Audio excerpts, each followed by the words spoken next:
Why is resilience in procurement so important?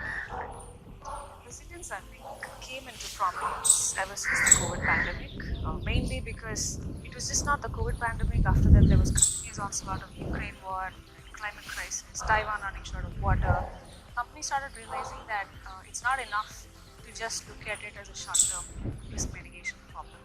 We need a more structured approach to dealing with risks because the risks are not stopping. It's one after the other. You had the, for example, everyone knows about the big events which are happening, but there are a lot of smaller events also which are shaking up the foundations of the industry. And that's why I think it's very important today for every company, irrespective of its size, to have a structured approach to resilience, not only in procurement, but looking at the overall supply chain, even beyond supply chain. So it's very important to have that program in place now.